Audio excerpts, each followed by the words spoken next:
he's like, okay, next time, I want you to push up to your knees and put your arms out. Like, don't put your arms on the board. Put your arms out. Like, what's that statue they have in Rio? Put your arms out like that. And I'm like, you mean Jesus Christ? Christ, the Redeemer? And he's like, yeah. Put your arms out like Jesus. And so I'm like, okay. So he pushes me off. I get to my knees and I put my arms out like Jesus. And I ride this board into the shore.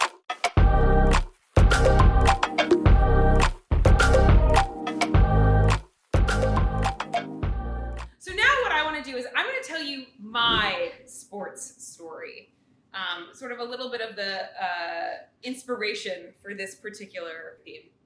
So I decided to go to Portugal with the goal of learning how to surf. And if you know me, that was a sort of surprising choice because I am not a sports person, as we have established. I am pretty unathletic. Ever since I was a little kid, I was an indoor kid, jazz hands, theater. Thank you, jazz hands. I've never played a team sport. I really feel like exercise is something that needs to be endured instead of being enjoyed. And I'm not like someone who like chooses to do athletic things for fun. But then I found myself about 3 months ago in a room full of life coaches in training. It was through a program that I was starting, a co-active training program. And one of the exercises that we were doing as part of this life coach training program was all about what kind of persona do we want to embody in our life and in our coaching. And so we started with this meditation about what do I see my life like in 2026? What are some of the qualities that I want to bring into my life? And we did this whole day-long meditation, and then we took those qualities and we came up with a persona that encapsulated those. And the persona that I came up with was Surfer Girl. And Surfer Girl, I love her because Surfer Girl is chill. Surfer Girl knows she cannot control the ocean. She just rides the wave of life. Surfer Girl knows that she's going to fall off her surfboard and she's going to get right back up, and that is fun. That is part of the journey. Surfer Girl is, she is confident. She is strong. All of the things that, especially in that moment, I was not feeling. I was feeling like I was pushing, I was striving, I was trying to control the outcome of things. And so Surfer Girl felt like this great alter ego that I really, really wanted to step into. But then I was like, but I don't know how to surf. So I guess I need to learn how to surf. And I knew I had this trip to Portugal in the works, but I didn't really have any plans. So that night, I went home and I Googled best surf hostels in Portugal. And I found this place called the Salty Pelican. And I immediately booked a room in a 6-person dorm bed and was so excited to go live my surfer girl life. And so literally for the next 2 months, every person I met, I told them, I'm going to Portugal and I'm going to learn how to surf. If you saw me at any time during that time, I probably told you that thing. So cut to 2 months later, my plane touches down in Portugal. I get my car driver to drive me 40 minutes to this beautiful small fishing village called Ericeira, which is like this cool hippie town. I walk into the surfer hostel, the Salty Pelican, and immediately realize I am the elder stateswoman in this hostel as I overheard a bunch of 20-year-olds talk about their spring break plans. And I realized I also haven't stayed at a hostel since I was 25, which was many, many, many years ago. And so, but it was all good. It was all good. We were all there for one reason. We were there to learn how to surf. And so the next day we all load into the van and the surf shop guys bring us down to the surf shop and we get our wetsuits, and thank God for the hippie Swedish lady named Tilda who saw me trying to go for the women's size large, and she was like, no, don't do that. Take the men's size extra large. Trust me. Just trust me. And I trusted her, and thank God, because I was actually able to squeeze myself into it, curves and all. And they hand me a heavy foam surfboard, which I then have to walk about 3/4 of a mile down to the beach. So I was like, already, like my arms were hurting by the time I got down there. But I was so excited. I was like, this is my surfer girl moment.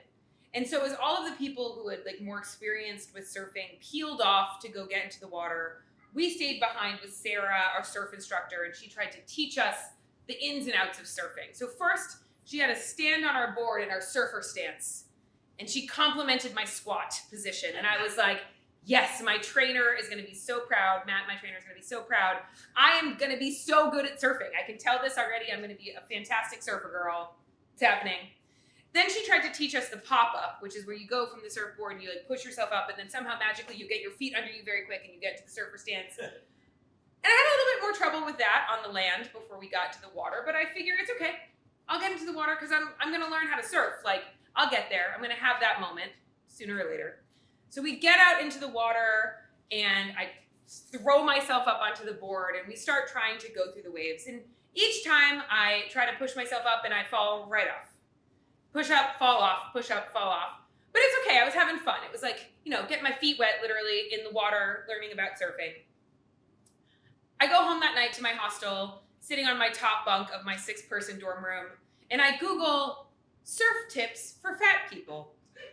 And I proceed to watch a number of YouTube videos about alternative ways to get up on the board that don't necessarily require some magical combination of me just doing it with getting on my knee and the feet.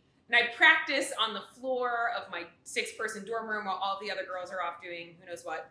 So the next day, I am the first person off that van, the first person to get my wetsuit and my board and get down to the beach because I am so excited to learn how to surf because I know today is the day I am going to have my surfer girl moment. And I get out into the water and the surf instructors push me off and I wipe out. Push me off and I wipe out. Push me off and I wipe out. And it's okay. Everyone's really nice about it. Everyone's really cool. I see some of my other friends having their surfer girl moments. They're getting up. Everyone's applauding. But it's okay. I'm gonna get there. I'm gonna get there. Then that night I go home. More YouTube videos. More practicing on my dorm room floor. I know day 3 is gonna happen on day 3. Day 3 comes around. Wetsuit, surfboard, walk down to the beach. Excited to get into the water. Push off, fall off. Push off, fall off. Push off, fall off. And I got to that place after many attempts at trying to get my legs to do something magically that they were not going to try to do. And I just start getting super frustrated. You know that kind of frustrated when you're like trying to do something really hard, you can't, and you're like trying not to cry, but then all of a sudden the tears come. And so there I was in the water, tears streaming down my face, just so frustrated that I can't do it. And all of the bad voices come back to my head. You're too fat, you're not athletic. What were you thinking trying to do something like this? Like you are just too heavy to do this. You were never gonna do it. You're not flexible enough or strong enough. All of these saboteur voices, tears streaming down my face. And then the storyteller in me is like, oh, this is gonna be a good moment for my story. Salty tears, salty water. I'm gonna tell this to someone sometime. Yes. And I was like, oh, meta. Okay, so then I got back out, kept falling off. And as I sort of like dejectedly trudged into the shore on the end of my 3rd day, the storyteller in me was like, okay, in a story, 1 is a blip, 2 is a pair, 3 is a pattern. You know what stories are? Stories are when you break a pattern. So clearly, I have to go for a 4th lesson because that's going to be when I break the pattern and I get up and I stand up on the board and I have my surfer girl moment. So cut to the next morning, get my wetsuit, get the board, down to the beach. And it was a morning class this time instead of an afternoon class. And so the water was actually very calm and beautiful. It was gorgeous, but not very good for surfing. So I already was like, okay, I'm going to have fewer chances to get my surfer girl moment. So I line up and the attractive surf instructor pushes me off. I fall off, pushes me off. I fall off, pushes me off. I fall off. And I finally get up to the next lineup and he looks at me and he says, so you're struggling.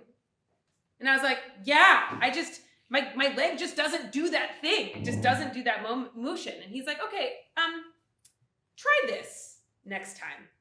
Instead of trying to push up and get your feet under you, just push up to your knees and ride the wave and just see what it feels like to ride the board and just ride the wave out. In my head, I was like, but that's not surfing. I was like, okay, I'll give it a try. He pushes me off. I push to my knees. And to my surprise, I ride the board out pretty far, like almost to the shore. And it was fun. And so I come on back and I get back in the lineup and he was like, that was great, you did awesome. And I was like, yeah. And in my head, I'm like, but that's not surfing. And he's like, okay, next time, I want you to push up to your knees and put your arms out. Like, don't put your arms on the board, put your arms out. Like, what's that statue they have in Rio? Put your arms out like that. And I'm like, you mean Jesus Christ? Christ, the Redeemer? And he's like, yeah. Put your arms out like Jesus. And so I'm like, okay. So he pushes me off. I get to my knees and I put my arms out like Jesus and I ride this board into the shore. And it was fun. And so for the rest of the lesson, all I did was push myself up to my knees, arms out like Jesus. Or it sort of also felt like Jack from Titanic, where I was like, I'm the king of the world. And as my new German friend said, she said, you look like an ocean fairy riding in to grace us with her presence. And I was like, okay, I'll take it. And so as I walked out of this fourth lesson, and I started reflecting on this surfer girl story, I realized it was not the story I thought I was going to have, but it was absolutely the story that I needed. Because for the first 3.5 of those lessons, I was doing the thing that I always do. I was literally trying to control the ocean. I was trying to force an outcome. I had a final scene in my mind that was the only version of success that I would have accepted. And in that moment where my handsome surf instructor was like, ride the board like Jesus, was when I finally stepped into Surfer Girl. When I just let it flow. When I didn't have a defined success and I just let whatever be. And I had some fun. And I learned something, and I pushed myself out of this mentality that maybe I'm not a sports person. Maybe I am Surfer Girl. And so I think what this means is that I still am going to try to learn how to surf. And I guess I just have a trip to Hawaii or Costa Rica in my future so I can continue to embody this Surfer Girl mentality. But for now, I'll just continue to try to remember to ride the board like Jesus.